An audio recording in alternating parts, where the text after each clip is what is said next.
Thank you very much. Well, one of the states that may be hit hard from sequestration is Virginia, home to both the Pentagon and several military bases.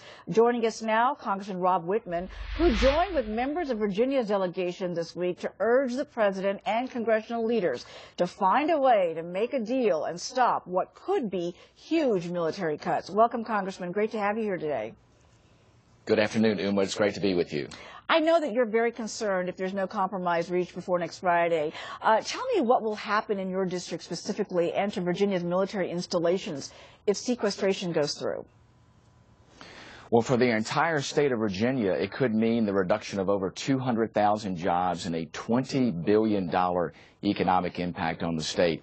America's first congressional district, the district I represent, would be severely affected by that. We have a large number of military installations in our district. We have lots of DOD civilian employees and many contractors that do a great job in supporting our military. So for our state and for my congressional district, the impacts will be severe. They will be severe with the job losses there. But isn't it true, though, that even with the sequestration, the federal government will still be spending a little more than in 2013 than it did in 2012?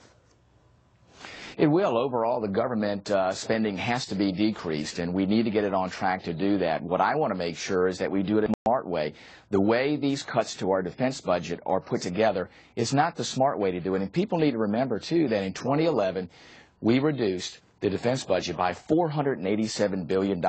These additional cuts, by anybody's measure, would be catastrophic, and they're not allowed to be done in a smart and thoughtful way by our leaders in the military. They are across-the-board cuts, indiscriminate, that don't allow us to make sure we provide for our men and women in uniform and making sure we provide for the long-term national defense needs of this nation. But those who say this might be a good thing for the country say we're simply talking about 2% of our federal budget.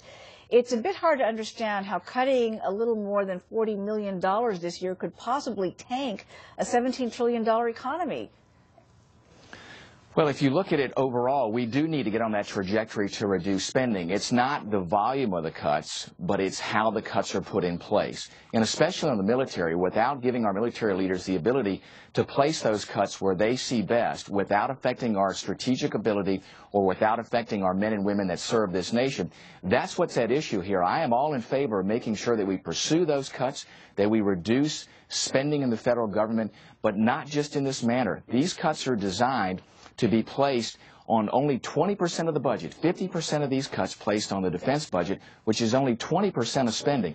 There has to be other areas of spending that we address, including the mandatory spending programs. If we do not address those mandatory spending programs of Social Security and Medicare, we will not get our arms around these deficits. No, indeed, and there's a lot of talk about that has to happen. Of course, all of this goes back to more than a year ago when sequestration was supposed to be a bad idea that was not supposed to happen.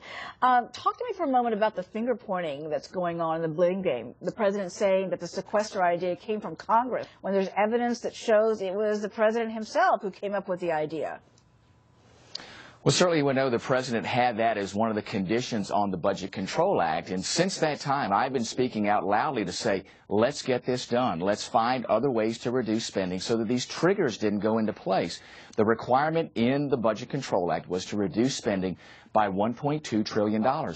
We have to do that. We just have to do it in a smart way. These spending cut triggers that the president recommended and that ended up in the bill were meant to be such that we would do other things to reduce spending, not have these across-the-board indiscriminate cuts be put in place because we knew that they would not be in the best interest of our military. Really quickly, though, are you expecting that a deal can happen even at this 11th hour? Well, I'm always hopeful. I think there are a lot of opportunities out there for us to address these cuts, to do it in a more thoughtful and a more logical way. But I want to make sure, too, that we give the ability for our military leaders to make those cuts in a way that they see best, not indiscriminately, which affects things like shipbuilding, affects training. I was just at Quantico Marine Base this week understanding how it affects military training, Also, we see here at our shipyards, we have cancellations of refueling for aircraft carriers, cancellation of deployment of those carriers going to sea.